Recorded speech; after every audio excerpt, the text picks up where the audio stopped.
करेंगे।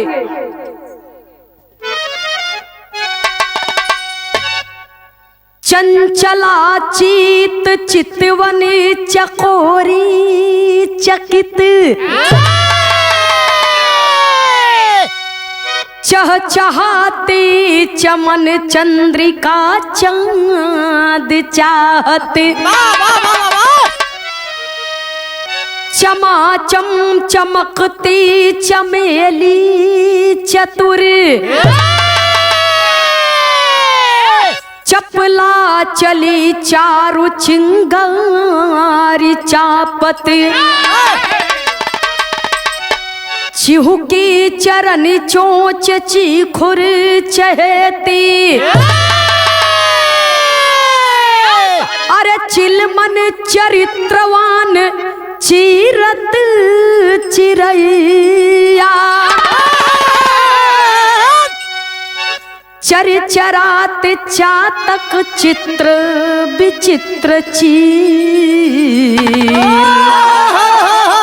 चमगादड़ी चाल चुपचाप चलैया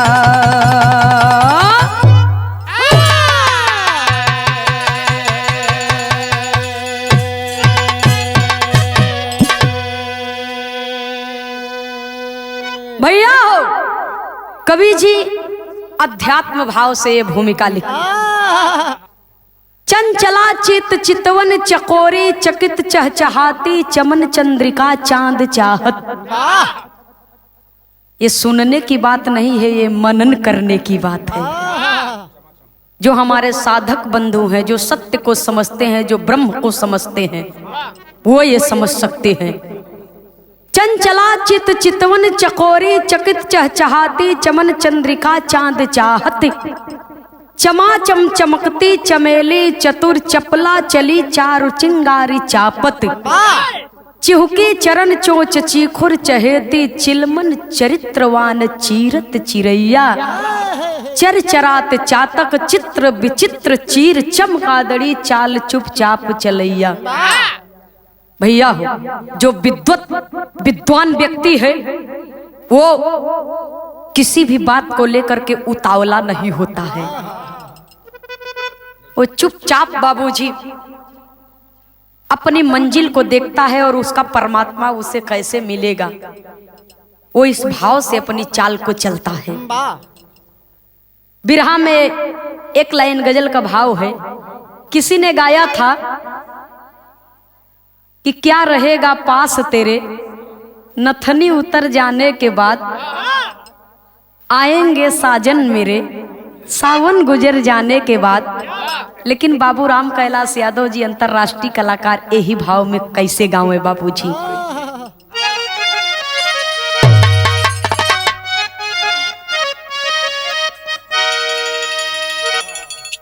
अरे रंग लाती है हिना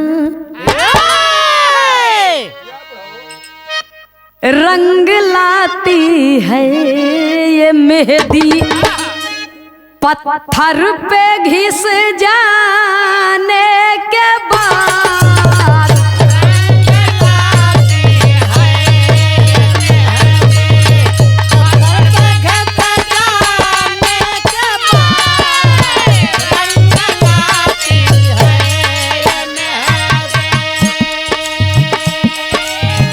रंग लाती है हिना पत्थर पे घिस जाने के बाद, होश में आता है मानव,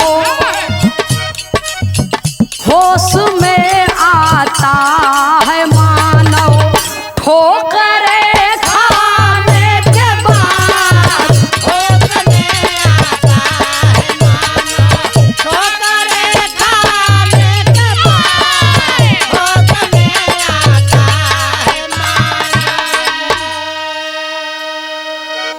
लेकिन कवि को संकेत करना पड़ा, भूल का एहसास होता,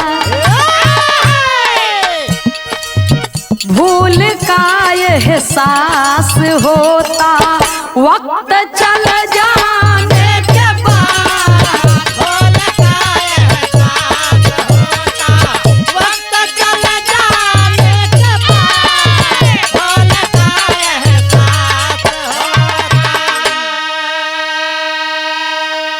हे भूल का एहसास होता वक्त चल जाने के बाद, हाथ मल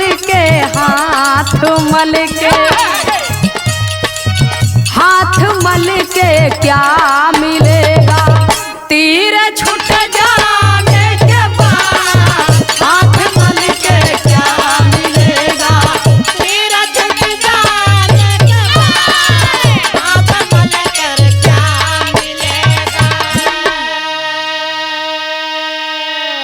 पूरे बिरहा का निचोड़ इसमें बताया गया। भूल का एहसास होता वक्त चल जाने के बाद, हाथ मल के क्या मिलेगा, तीर छूट जाने के बाद। बिरहा में कहानी का शुरुआती हुए से बा मास्टर साहब, नजम के लाइन में कवि को संकेत करना पड़ा, कहना है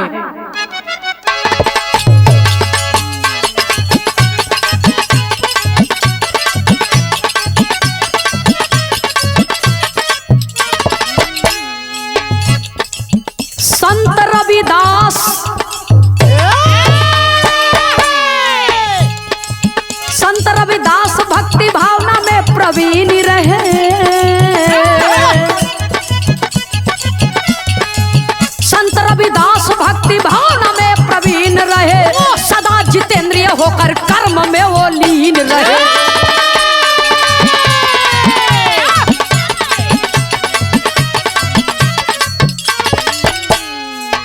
मन मोर चंगा तो कठौती में भी गंगा है, मन मोर चंगा तो कठौती में भी गंगा है, विप्र कर्म कांडी से पड़ गया जब पंगा है।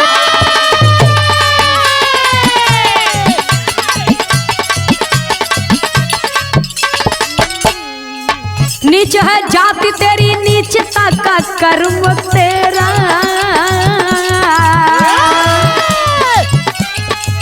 नीच है जाति तेरी, नीचता का कर्म तेरा, ब्राह्मणों का पांव छुओ सबसे बड़ा धर्म तेरा।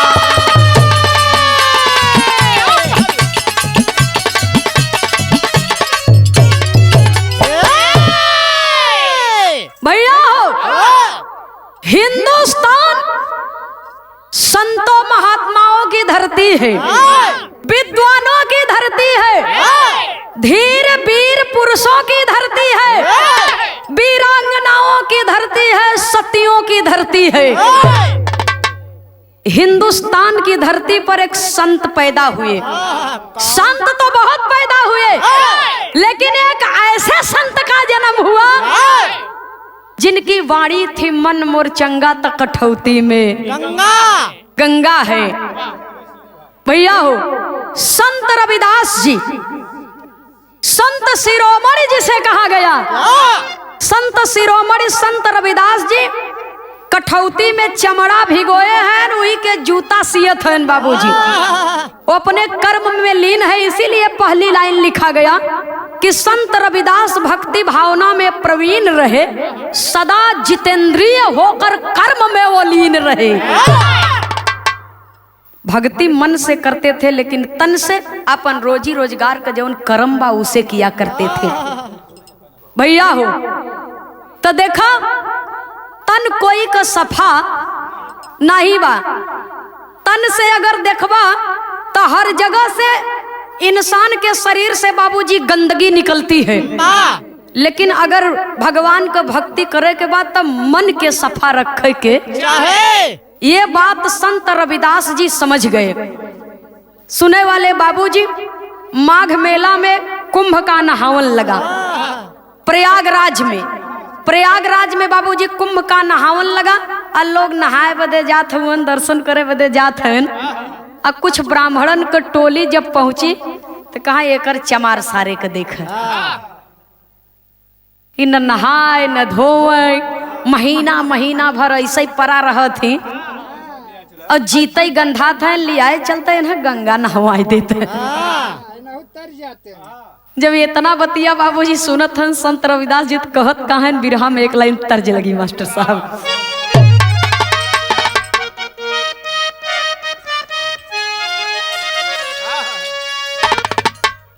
नरमी कलैया सुकुआर हो।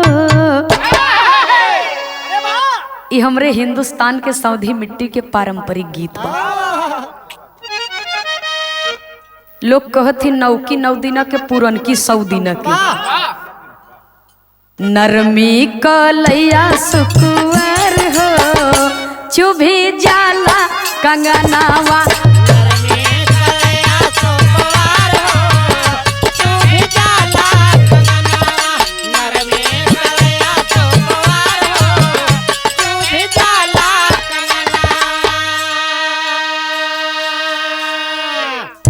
लेकिन बिरहा में कवि को संकेत करना पड़ा। कुंभ मेला कुंभ मेला कुंभ मेला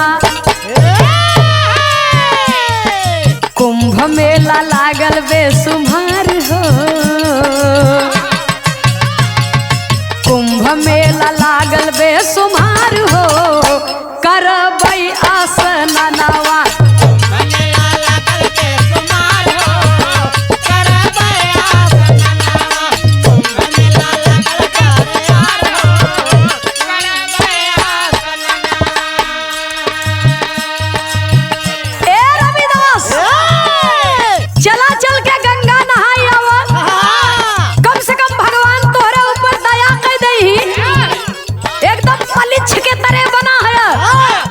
जब इतना बतिया संत रविदास सुनते हैं तो कहते क्या है?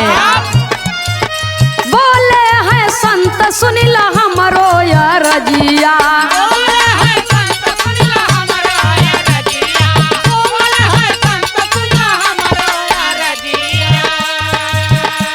अरे कहिया प्रणाम हमारी माँ के चरनिया।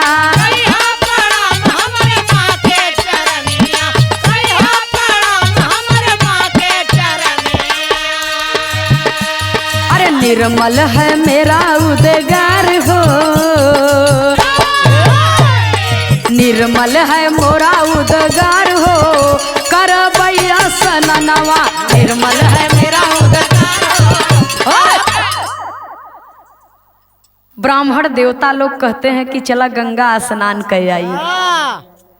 इतना बतिया जब सुनत हैं संत जी कहाँ हे ब्राह्मण देवता हम है गरीब आदमी और एक दिन हम अपन काम करब छोड़ देवे तो लड़का बच्चा मर जाये भूखन।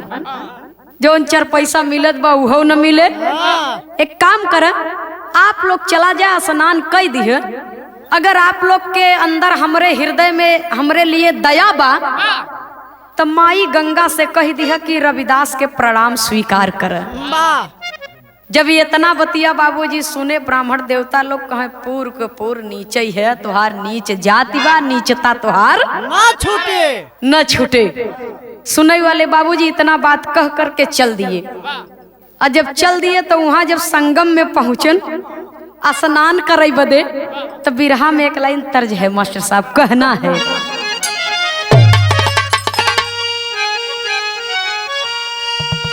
अरे झूलनिया के गुजवा टूटल ये राजा जवनिया में गड़िया। टूटल ये राजा। हमारे यहाँ के इलाहाबाद के बिरहा जगत के तमाम कलाकार कहते कि इलाहाबाद के 3 चीज बहुत मशहूर बा लटका झटका फटका। भैया तो हमारे इलाहाबाद में कलाकार गाया करते थे। कैसे गावे? अरे आलू टमाटर में आलू टमाटर में अरे घाटा राजा आलू टमाटर में अरे घाटा राजा दुकनिया में बेचा भाटा राजा।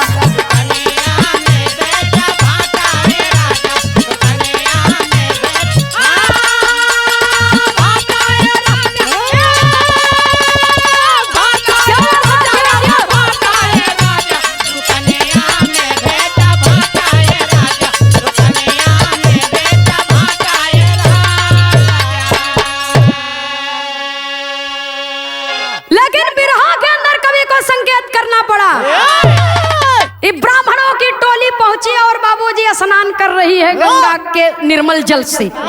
तो हुआ क्या, अरे स्नान कई के पाए, तो स्नान कई के पाए, अरे चैन भैया, स्नान कई के पाए चैनाए भैया, ध्यान कैले संत बयनाए भैया, ध्यान कैले संत बयनाए भैया,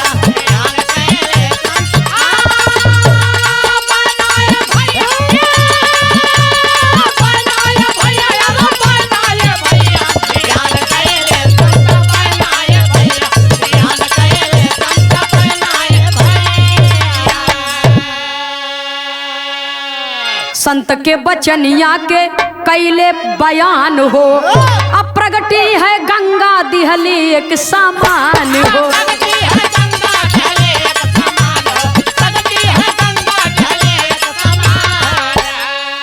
अब फिर भी खुलल न विप्र, तो फिर भी खुलल न विप्र नयनाए भैया, ध्यान कैले संत बयनाए भैया, ध्यान कैले संत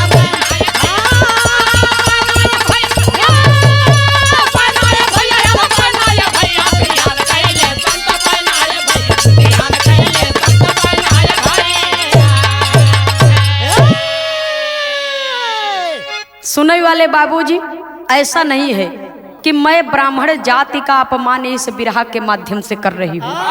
किसी को ठेस पहुंचाने का मेरा कोई उद्देश्य नहीं है, क्योंकि ब्राह्मण उसे कहते हैं जिसके पास ब्रह्म ज्ञान है। जाति की बात नहीं है, जिसके पास ब्रह्म का ज्ञान है वही असला ब्राह्मण है बाबूजी। कवि को संकेत करना पड़ा, ब्राह्मण देवता लोग स्नान कई के जब चले लागे, एक जने के याद आए कि हे रविदसवा कहे बा कि गंगा जी से हमार प्रणाम कह दिए, कहे हे माई तोहार एक हो भगत बा बात बहुत घमंडी। हाँ कहे वही रविदास जो चमरा बा बात बड़ा घमंडी मावा, लेकिन वो कहत मन मोर चंगा त कठौती में गंगा। तो माई ओकर प्रणाम स्वीकार कैले है, हम पचे नहाय के चले। जब इतना बात सुनी बाबूजी माँ गंगा, तो एक सामान देती है बाबूजी, एक सामान देती है ब्राह्मण देवताओं को और आवाज आती है। कवि को संकेत करना पड़ा, बिरहा शैली में टेरी के भाव में लिखना पड़ा। भैया माँ गंगा जो सामान देती है उसका रूप कैसा है, उसका रंग कैसा है, कवि को संकेत करना पड़ा। टेरी के भाव में कवि लिखते हैं,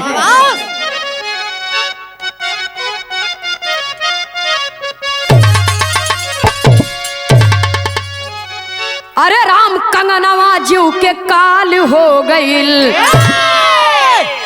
हीरा रतन जड़ित नाय अद्भुत बासा मनवा, कंगनवा जीव के काल हो गई।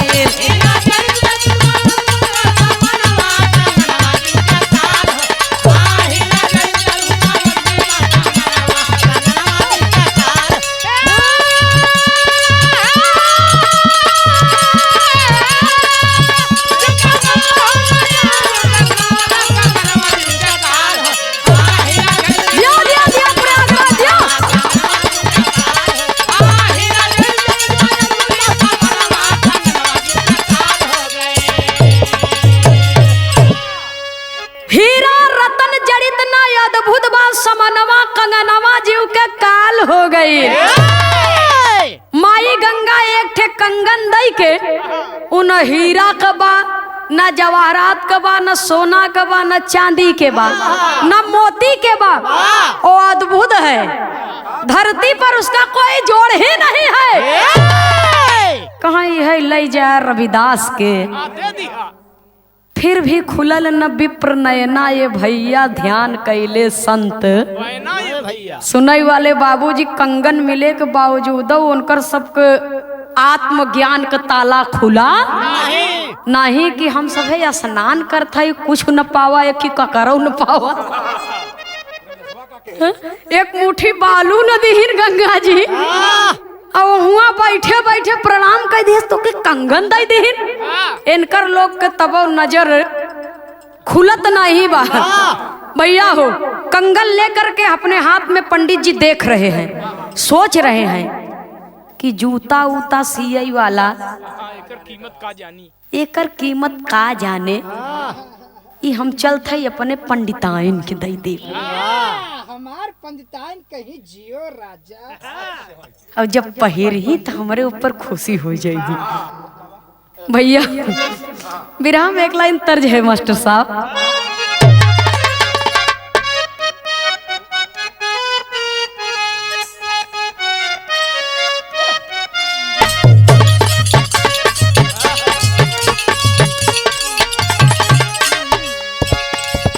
कोना दुल्हन अपने दुल्हा से कहता का कहत बा, हम न रहब सैया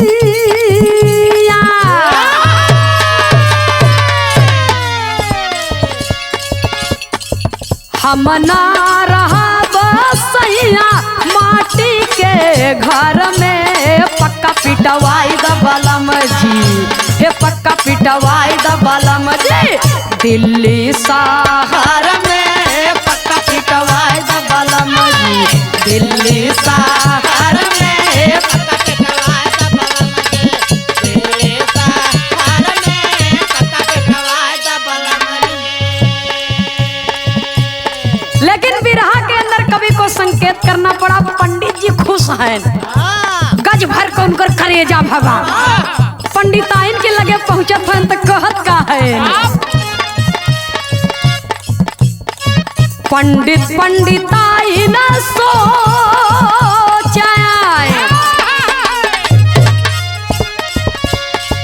पंडित पंडिताइन सोचे अद्भुत गहनवा सपना साकार मोरा होई है कि सपना साकार मोरा होई है। सुनीला साजनवा सपना साकार मोरा होई है,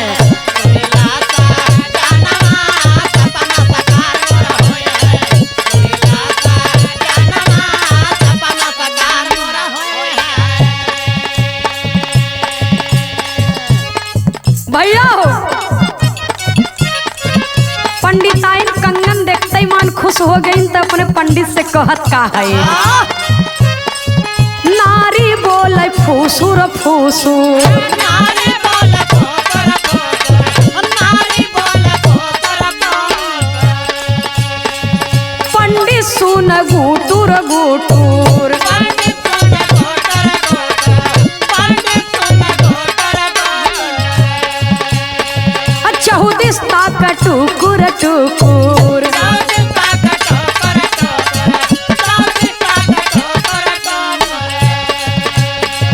जियरा कर धुकुर धुकुर, जियरा कर धुकुर धुकुर, जियरा कर धुकुर धुकुर।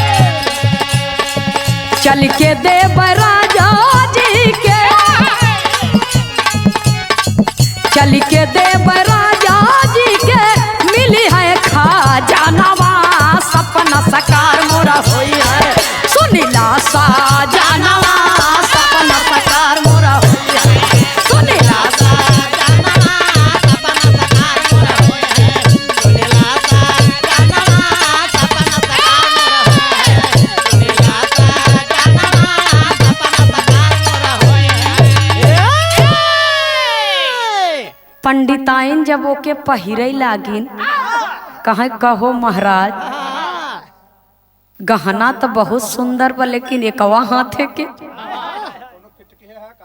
एक ही हाथे के हम दी है तो एकवा वाला के दे दी है।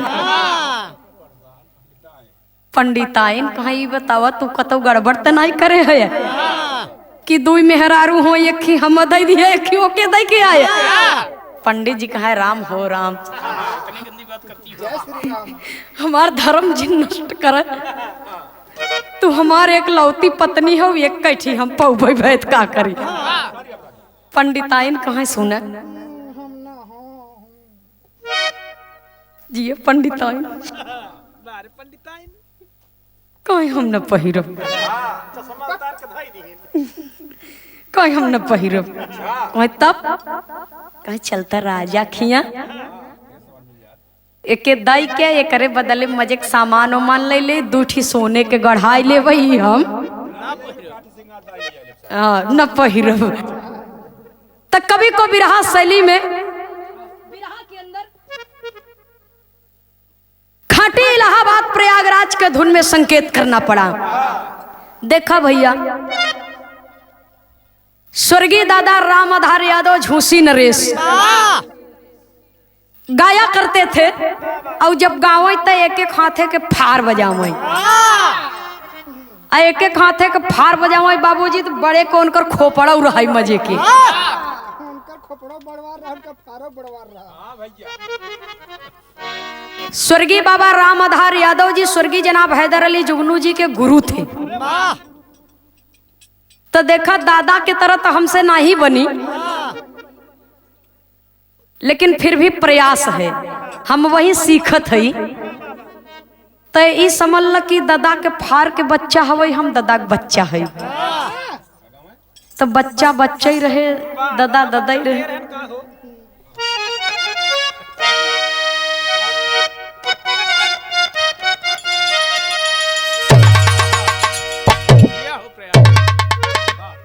कहाँ हाय हाय झकोरा मारे झूलनी, अरे राम झकोरा मारे झूलनी, ओ हाय साड़ी लहराई हो झकोरा मारे झूलनी।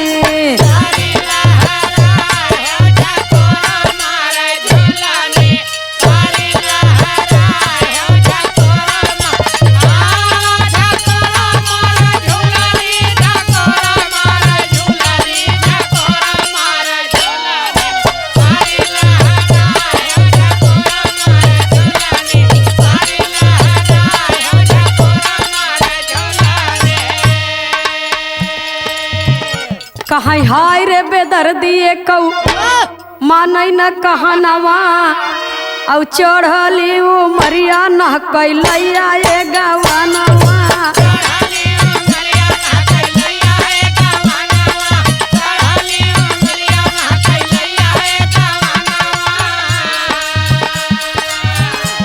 हे रही रही के जिया मोरा,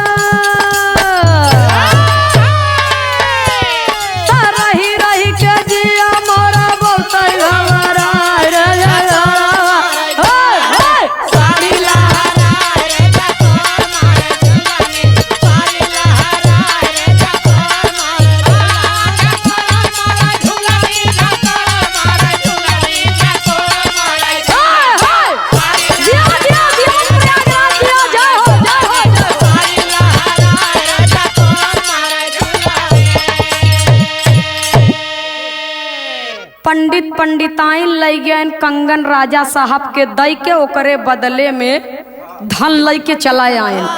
अहर राजा साहब रात की जब पहुंचे रनिवासे में त रानी साहिबा जब वो कंगन देखत हैं तो कहत कहाइन,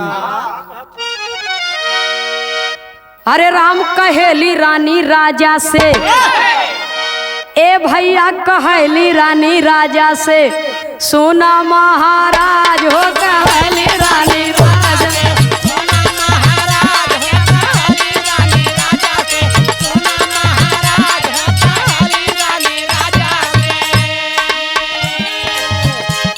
अरे देखत ही कंगनवा रानी, तो कंगना का जोड़वा लगाई दे बजाज हो कहेली रानी राजा से, सोना महाराज हो कहेली रानी राजा से।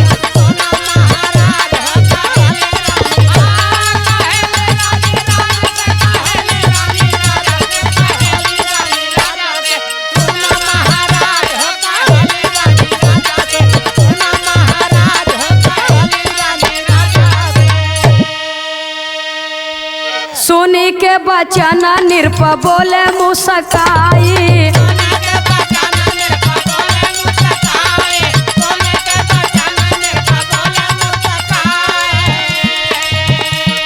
रानी जी धीरे रहे समझाई।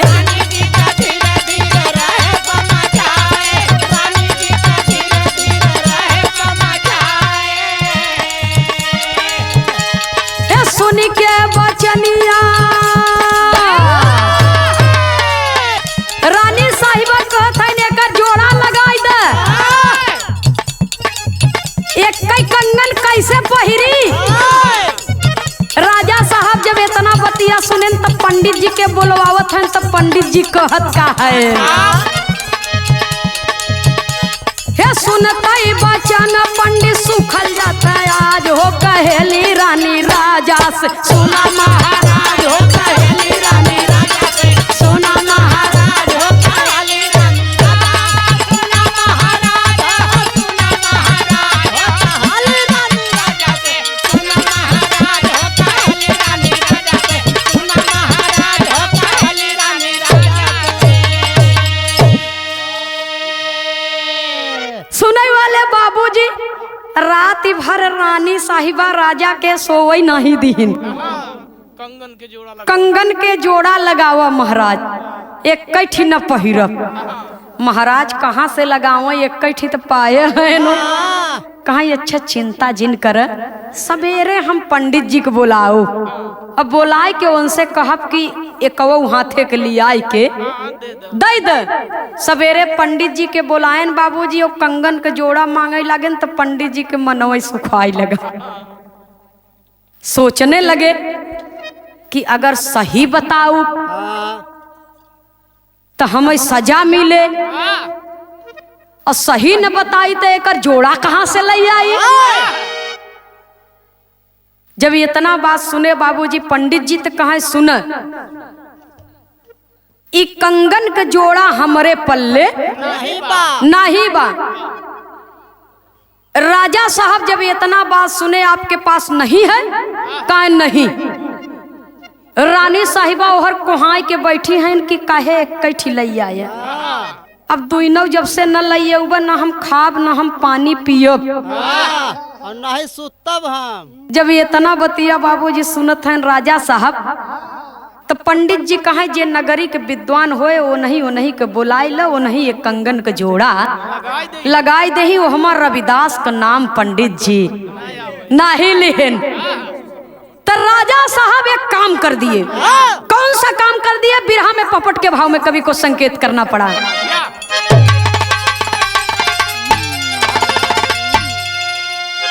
अरे नगरी नगरी ढिढोरा भूप पिटवाई राजा द्वारे पर। नगरी नगरी ढिढोरा भूप पिटवाई राजा द्वारे पर। और कंगन के जोड़ा क्यों दे लगाई राजा द्वारे पे।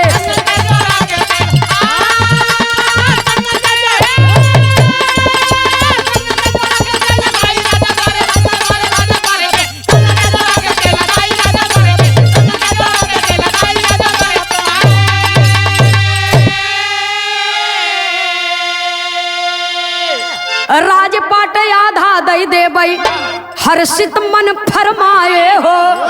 ज्ञानी पंडित फेल हुए तब कारागार भेजवाए हो। और काम भयल न करते विप्र रोवाई राजा द्वारे पर। नह कई कंगना के लालच भरमाई राजा द्वारे पर। भैया राजा साहब नगर नगर में ढिढोरा पिटवाई दिहन कि दुनिया के कोने कोने से जे क्यों विद्वान ई कंगन के जोड़ा लगाई दे ओके आधा राजपाट दे दे भाई। रानी हमार खुश हो जाई ओके आधा राजपाट दे दे भाई। लेकिन राजपाट के लालच में हम झूठे बहकाए तो ओके कारागार में डाल दे भाई। दुनिया का कोने कोने से एक ज्ञानी पंडित विद्वान सब लोग पहुंचे लेकिन क्यों कंगन के जोड़ा नाई लगाई पाएस। सुनई वाले बाबूजी और काशी नगरी के जितना विद्वान रहे दुनिया के कोने कोने से भी आए हुए सारे विद्वानों को राजा साहब जेल में बंद करवा दिए। और जब कारागार में बंद करवा दिए तो सब जने रोवत हैं एक दूसरे के देख के का कहत हैं बाबूजी।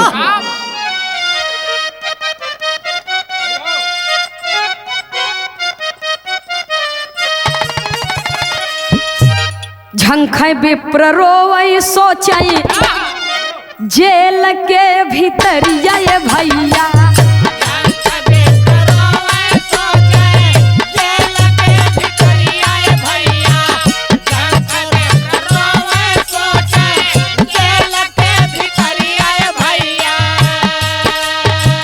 नागरी में संत एक बचे रविदास।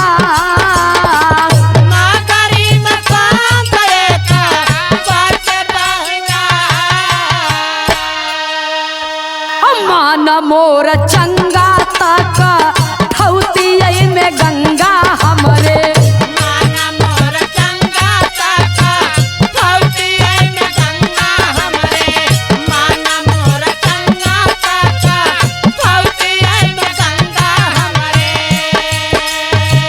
सुनत बचना भूप चले संत पास।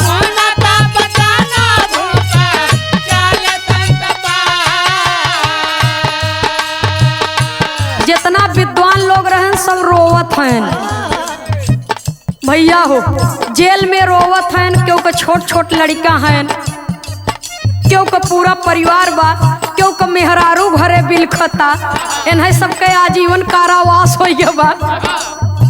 तो ये लोग रोवत हैं बाबूजी। तो जवन पंडित जी कंगनवा हुआ पाए रहन, गंगा माई के प्रणाम कह के रविदास के नाम लेके राजा साहब के मंत्री से कहत हैं कि मंत्री महोदय जी, नगर में खाली एक संत बचा है, जो उन्हें संत का नाम बा संत रविदास जी। ओ नहीं कंगन का जोड़ा लगई ही सारी बात बता दिए, हकीकत बता दिए कि ये मेरे नाम से नहीं उनके नाम से मिला था। राजा साहब जब इतना बात सुने तो बुलावा भेजे। संत रविदास उनके सिपहियन कहती देखते न हैं। तब पंडित जी कहाँ हो यही जोड़ा चाहे तो उनके लगे जा स्वयं। तो क्या कहना हुआ, कंगना देखावई कहाँ जोड़ावा लगावा साधु। कंगना देखावई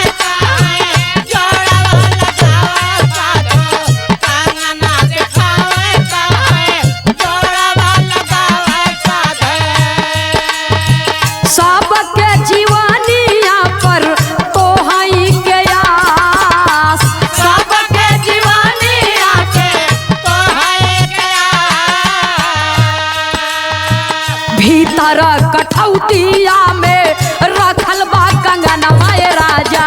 भीतर कठौतिया में रखल बा कंगनवा ये राजा। भीतर कठौतिया में रखल बा कंगनवा ये राजा। राजा रानी हाथावा फसल आनया। राजा रानी हाथावा फसल आनया। राजा रानी दोनों प्राणी संत जी के पास पहुंचे और प्रणाम कई के वही कंगन दिखाएं। कहे कि संत जी, एक कंगन के कारण कितनी जिंदगी कारागार में बंद हो गई है और सबके जिंदगी के आस तोहरन पर बा। यह कंगन के जोड़ा लगाई देते तो देखा वो कंगन कहती देखबो न भयन संत रविदास।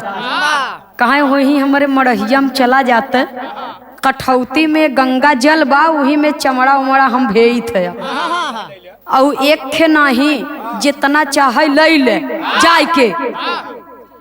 कहे संत जी आप न देबा, कहे आपके जरूरत बा आप जा।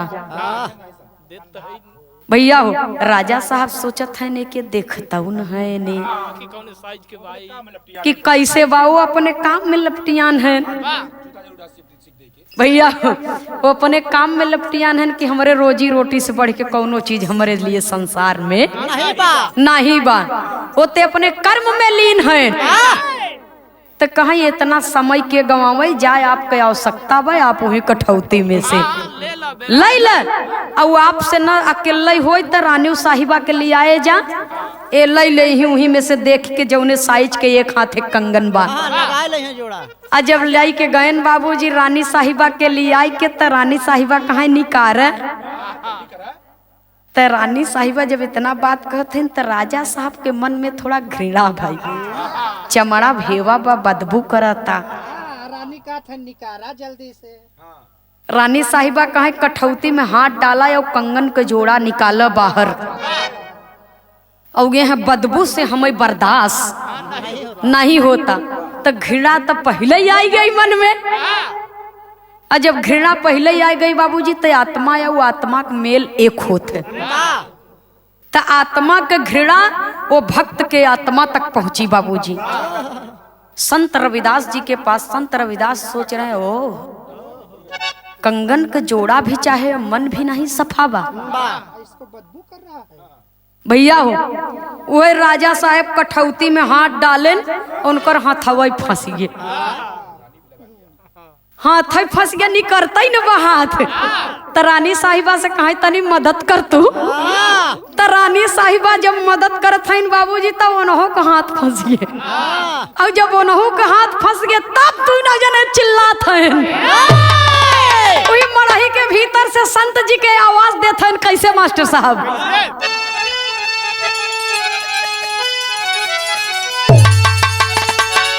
अरे व्यथित निरपरानी ए बाबू व्यथित निरपरानी करती है याचना व्यर्थ है याचना। अरे व्यथित निरपरानी करती है याचना अब प्रगटे हरि जी समनवा स्वीकार साधना।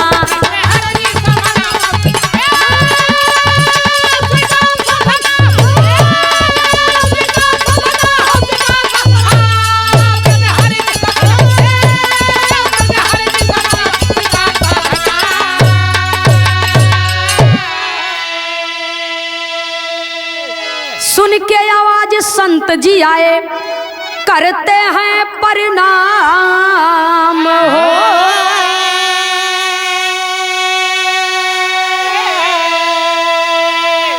संशय दूर करो हे ज्ञानी अर्ज करें अभिराम हो।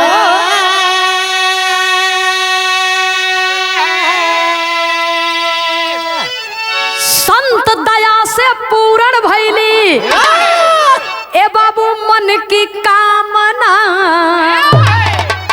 संत दया से पूर्ण भैली ए भैया मन की कामना अब प्रगटे हरि जी समनवा स्वीकार साधना।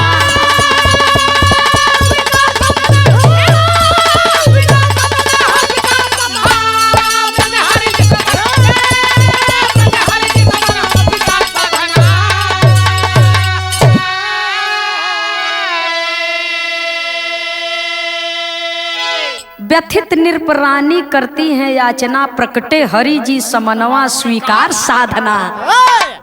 सुनई वाले बाबूजी इहर संत जी के आवाज लगावत हैं कि प्रभु बचाव संत जी बचाया हम लोगों की जिंदगी चली जाएगी। दौड़ करके संत जी गए बाबूजी और राजा रानी के देख के कहे कस हो यहाँ का करते पाया कि नहीं पाया परेशान है रानी परेशान कर राजा साहब को देखो थे हाथ अटकी गबा ये कठौती में कठवा तो है कि एकरे नीचे कांटा बोए है। सुनने वाले बाबूजी प्रगटे हरि जी समनवा स्वीकार साधना ये बात आप दोनों के समझ में नहीं आएगी।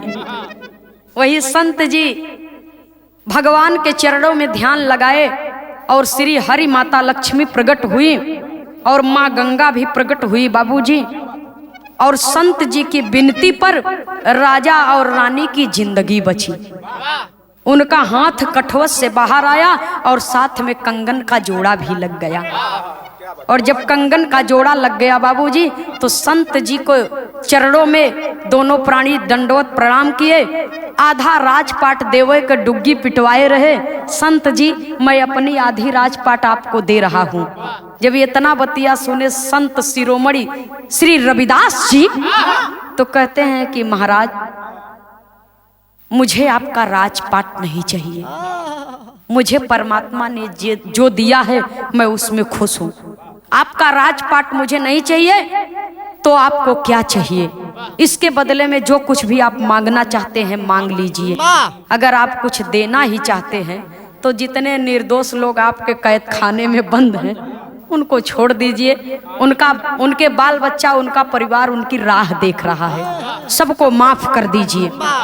कहाँ वो पंडित जी जो इतना बड़ा बवाल खड़ा किए, कहाँ वो न छोड़ी दे, उन्हों के छोड़ी दे। संत के हृदय में किसी के प्रति बदले की भावना नहीं होनी चाहिए बाबूजी, किसी के प्रति ईर्ष्या नहीं होनी चाहिए। वो संत है बाबूजी। साधु इंसान बन सकता है, लेकिन जब एक इंसान की सारी इच्छाएं समाप्त हो जाती हैं, ये मैं नहीं कहती, ये विद्वान बताते हैं, ये वेद पुराण बताता है। जब एक इंसान की सारी इच्छाएं समाप्त हो जाती हैं बाबूजी, तो उसी जगह पर एक संत का जन्म होता है। तो मैं परमात्मा का एक भक्त हूँ, मेरे हृदय में किसी के प्रति कोई गुबार, कोई मलाल नहीं है। अन्ना हमें कोनो लालच बा। इस कंगन को आप ले जाइए, आप अपने रानी के साथ में, सब परिवार के साथ में प्रसन्न रहिए और उन सबको भी आप छोड़ दीजिए।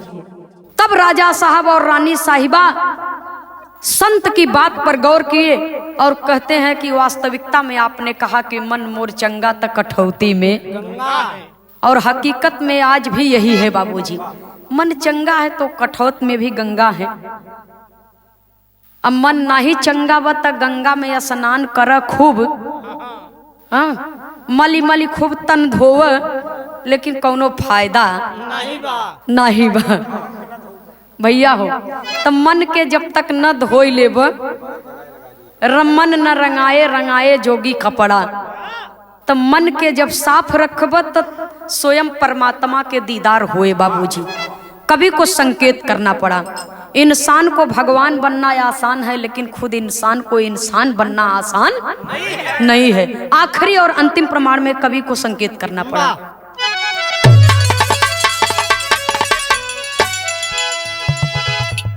स्वामी सीताराम हित भाई लाल जी स्वर्ग सिधारे, शंकर शोभनाथ विजय माँ सुंदर गीत संवारे।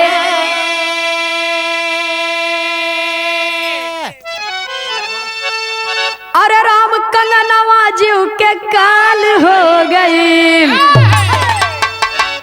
नंदनी खेमराज गुरु से पाएगी नवा, कांगनवा जीव के काल हो गए।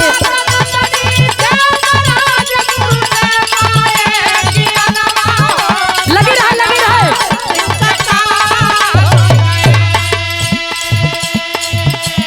सूरज न बदला देख तेरे संसार की हालत क्या हो गई भगवान, कि कितना बदल गया इंसान, वो कितना बदल गया इंसान।